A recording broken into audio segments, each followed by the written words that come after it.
Hello and welcome back to the Herbal podcast, where we discuss all things herbs and horses to help you and your horse live a happy, healthier life naturally. I am Kayla Dendy, your master herbalist, and today I will be discussing Blessed Thistle, an herb that has been classified as an herb and a noxious weed. As always, please speak with your doctor or veterinarian before utilizing herbs or alternative medicine. This podcast is for informational purposes only and is not intended or designed to be a substitute for qualified medical advice. Today, I am going to delve into the surprising history and powerful properties of an herb that has been simultaneously seen as a nuisance and a miracle: Blessed Thistle. Known by many names, including Holy Thistle, Saint Benedict Thistle, and Spottle Thistle, this annual plant, which is a native of southern Europe, has a deeply complex history in agriculture and medicine. Historically, thistles signaled agricultural untidiness or neglect, and farmers could face heavy penalties for failing to destroy them. Yet, medicinally, Blessed Thistle is regarded as one of the great herbs. Blessed Thistle is an annual plant belonging to the Asteraceae family. It is native to southern Europe, particularly the Mediterranean region, and grows readily in England under cultivation. The plant is generally described as a branched, woolly plant that grows to about 2 feet tall. The stems are roundish, reddish, and slender.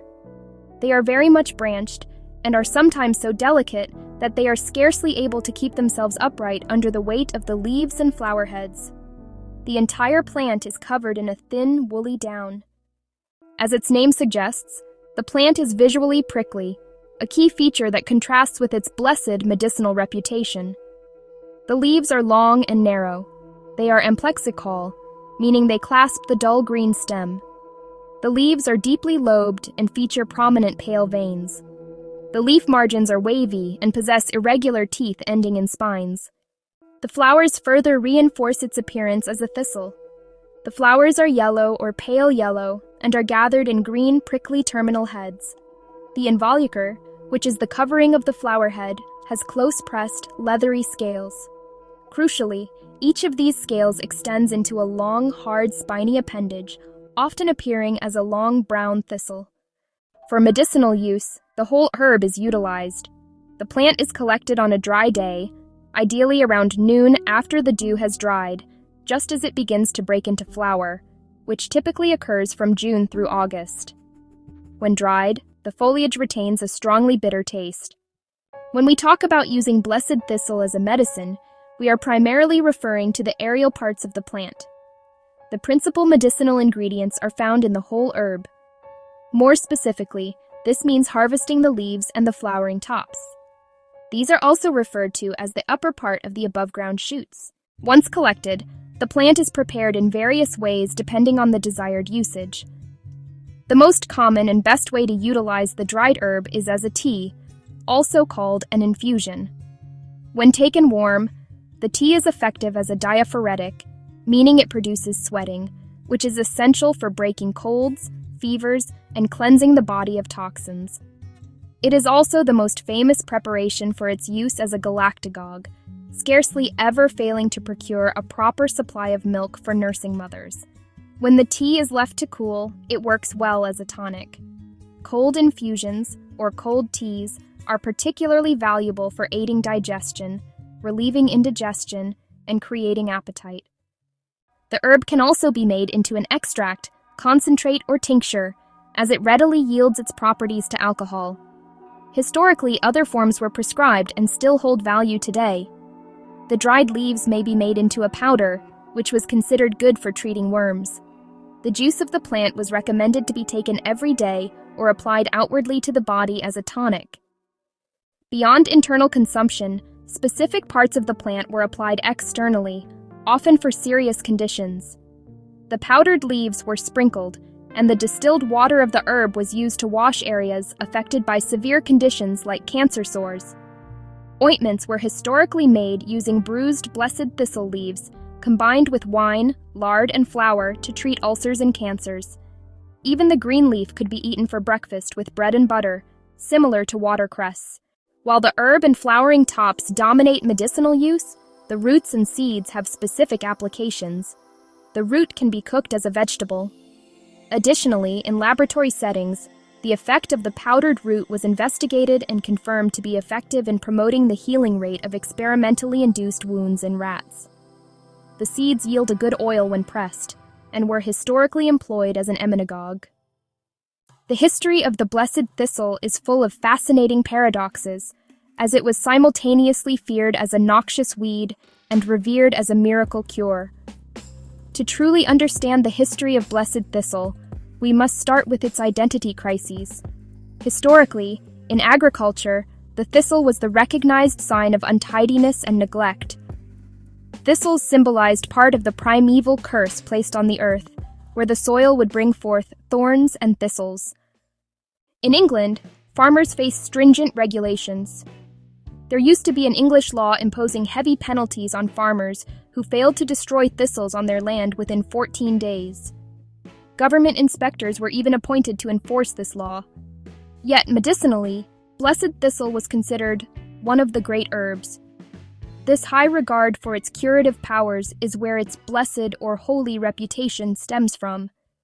The most profound element of its history is its association with curing pestilence, leading to its name, Holy Thistle or Saint Benedict Thistle. Its curative reputation is legendary, even reaching back to the darkest periods of history. Monks in Europe reportedly grew blessed thistle as a cure for smallpox, which is believed to be where the plant derived its name.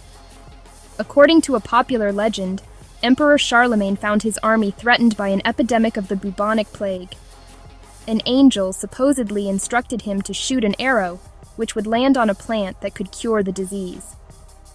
The arrow fell on a blessed thistle plant, leading it to become the emblem of the Order of the Thistle, founded in France in the 14th century. The plant came to be considered a heal-all, believed even to cure the plague. It is mentioned in all the treatises on the plague. The plant's medicinal reputation was so powerful that Thomas Brasbridge published a special book in 1578 and referenced in 1878, describing its use, along with Angelica, for pestilence. Brasbridge concluded that all gardens should grow the herb for the benefit of both the family and neighbors who lacked it. The herb was so well known that it made its way into classic literature. In Much Ado About Nothing, Shakespeare referenced the herb, advising, "Get you some of this distilled Carduus benedictus and lay it on your heart. It is the only thing for a qualm. I mean plain holy thistle." For centuries, herbalists relied heavily on blessed thistle to treat a huge variety of conditions. The herbalist Turner wrote about Nicus benedictus, recommending it for severe issues like old rotten sores, as well as common ailments like headaches, especially migraines, body aches, improving memory, and thick hearing. The famous herbalist Culpeper detailed the herb's uses through the lens of astrology. He believed blessed thistle was an herb of Mars and under the sign Aries. He believed it helped cure conditions associated with Mars, such as vertigo, clarifying the blood, treating red faces, ringworm, plague sores, itch, and the biting of mad dogs. Historically, it was also used to treat yellow jaundice and other ailments of the gall, and ancient writers valued it against putrid and stubborn ulcers, even cancers. For example, 17th century accounts describe using the distilled water and powdered leaves to heal cancer sores on the breasts, or using a poultice of bruised leaves to treat cancers that had eaten away a man's legs. Even American history shows traditional uses, as the Quinault Indians utilized the whole plant to create a birth control medicinal. The history of blessed thistle is a powerful testament to its reputation, transitioning from a weed to be destroyed to a highly valued cure for pestilence and a staple for health, supported by herbalists, emperors, and playwrights alike.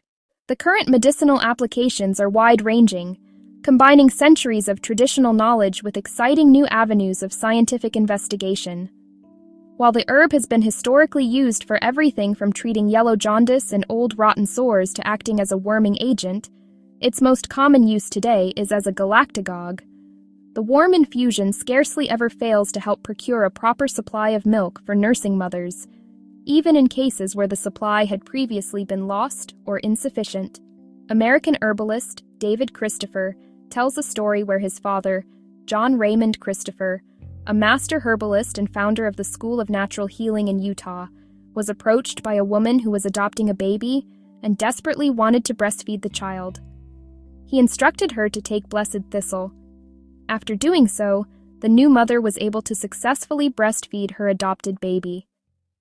Blessed thistle continues to be used widely in formulas addressing female health issues.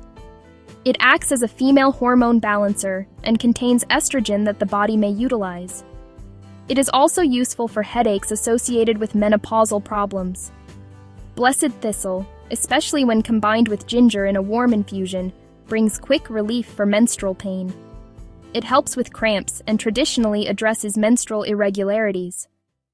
When using the herb to stimulate milk production, it is commonly combined with red raspberry.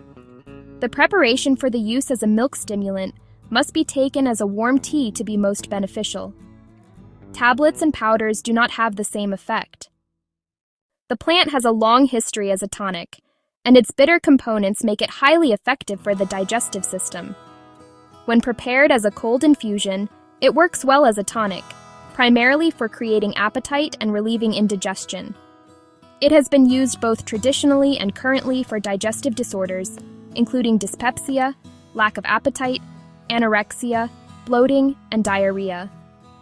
The bitter components, such as Cnicin, are thought to increase the secretion of saliva and gastric fluid. Blessed thistle has a long use as a blood purifier and liver cleanser that aids in all liver disorders. Its active ingredients act as cholagogues, meaning they promote bile production and secretion, according to the British and German pharmacopoeias. Furthermore, the active component Cnicin has demonstrated hepatoprotective properties. A tincture is even used in homeopathy to treat hepatitis and jaundice. Due to its powerful diaphoretic action, the warm tea continues to be used to produce sweating, which cleanses the body of toxins and can help break a cold or fever. While its primary medicinal focus today is human health, there are some specific traditional and agricultural uses involving animals. Despite the fact that thistles historically signaled agricultural neglect, and farmers faced heavy fines for failing to destroy them, the plant family, including blessed thistle, was utilized as valuable feed for livestock. The leaves of thistles, including blessed thistle, were found to be excellent food for cattle and horses. To make the thistle leaves edible and safe, they must be thoroughly crushed or beaten up in a mill to destroy the prickles. This type of fodder was formerly used to a great extent in Scotland before the introduction of special green crops for feeding livestock. Female animals that are struggling to produce enough milk or are producing insufficient amounts of milk can benefit from adding the crushed blessed thistle to their food to boost milk production. The powdered root is also beneficial for treating wounds as the plant helps tissues heal, as well as having a pain-killing and anti-inflammatory effect. Blessed thistle is not only a historical medicine, but also a useful plant in the garden, kitchen, and the field. Blessed thistle, despite its thorny appearance, has been historically utilized as a food source, particularly in times of need. The root of the plant can be cooked as a vegetable. The heads, referring to the prickly flower heads, can be cooked in the same manner as an artichoke. The leaves can be eaten as a salad. The leaves were traditionally eaten on bread and butter for breakfast, similar to how watercress is consumed. During a famine, the blessed thistle could serve as a nourishing and healing addition to the diet. When we look at the power packed into blessed thistle, we are talking about a variety of chemical compounds that dictate its effects, especially its famously bitter taste.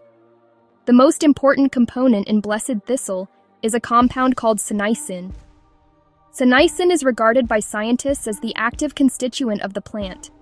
It is the most active and well-known substance responsible for both the plant's bitter taste and its various pharmacological effects. Cnicin is described chemically as a bitter, crystalline neutral body that is odorless, neutral, and stable. It crystallizes in transparent white needles. Cnicin is classified as a glycoside and resembles salicin. The bitter principle is responsible for many of its traditional digestive uses, such as improving appetite, but Cnicin's actions go much further. Cnicin has been linked to powerful activities in preclinical studies, including hepatoprotective properties, pain-reducing effects, and promising potential to inhibit the replication of the COVID virus. Historically, Cnicin was also noted to have two strong effects. It will break up fevers, but in large doses, it can also produce vomiting. Blessed Thistle contains a family of potent compounds known as glycosides. The most active and well-known substances, besides Cnicin, are the glycosides arctiginin and arctiin. These supporting components are receiving significant attention in research. Preclinical studies suggest that Cnicin, arctiginin, or arctiin may all possess anti-cancer properties. Specifically, the compound arctiginin has demonstrated remarkable neuroprotective benefits, particularly in models of Parkinson's and Alzheimer's disease, where it effectively reduced the elevated phosphorylation of the tau protein. Beyond the specific glycosides, the plant contains a broad range of compounds that contribute to its overall therapeutic profile. Blessed Thistle contains volatile oils, triterpenoids, lignans, flavonoids, phenolic acids, and steroid compounds. The plant's use during convalescence and its role as a nourishing food item are supported by its mineral content. Blessed Thistle is rich in various minerals, including calcium, phosphorus, potassium, sodium, chlorine, magnesium, iron, and trace amounts of manganese, copper, and zinc. We've spent some time discussing Blessed Thistle's chemical makeup, as well as its historical and current use, but now we're going to turn our attention to what modern science has to say. While this herb has been a staple in folk medicine for centuries, researchers are actively investigating its active compounds to validate and sometimes redefine its uses. Modern laboratory studies have focused heavily on the plant's potential to combat serious illnesses, particularly relying on the bitter compound, Cnicin, as well as other glycosides like arctiginin and arctiin. Preclinical studies suggest that compounds found in the herb, including Cnicin, acartiginin, or arctiin, may have anti-cancer properties. Specifically, Cnicin has shown significant potential as an anti-cancer agent, exhibiting cytotoxicity, cell-killing ability, toward various cancer cell lines, including breast, lung, colon, and prostate cancers. Cnicin works by inducing programmed cell death, inhibiting cell proliferation, and modulating signaling pathways involved in cancer progression. Crucially, it has also shown promising results in inhibiting angiogenesis, a process critical to tumor growth and metastasis. One study demonstrated a strong anti-proliferative effect of Cnicin and its ability to induce cell death in primary multiple myeloma cells. Research has recently begun to assess the efficacy of Blessed Thistle as a natural remedy in combating the COVID-19 virus. In vitro experiments were conducted to investigate the potential of Cnicin in inhibiting the replication of the COVID-19 virus. The results indicated that the inhibitory effect of Cnicin was dose-dependent, providing an impetus for conducting further in vivo studies and clinical trials. Research has validated the traditional use of Blessed Thistle for treating pain and inflammation.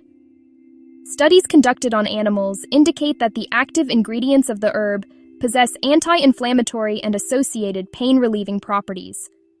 Tests on mice demonstrated that both a methanol extract of the leaves and Cnicin itself showed anti-pain effects. These effects might involve various neuronal signaling pathways, including the endogenous opioid system. In a preclinical rat study focused on paw inflammation induced by snake venom, the anti-inflammatory effect of Cnicin was evaluated. The study found that Cnicin's effectiveness was comparable to the non-steroidal anti-inflammatory drug, indomethacin. The plant's components also show promise in protecting the nervous system. An in vitro study demonstrated that Cnicin effectively promotes axon regeneration and accelerates functional recovery after nerve injury. Additionally, the glycoside arctiginin has shown nerve protective effects in models of Parkinson's and Alzheimer's disease. Researchers have also confirmed or questioned several classic folk uses of Blessed Thistle. Blessed Thistle is traditionally used topically for wounds and ulcers. In a study involving rats, a formulation of the powdered root was investigated on experimentally induced wounds. After 2 weeks, the healed area reached 95%, confirming the effectiveness of the blessed thistle preparation and demonstrating results comparable to a composite antibiotic ointment.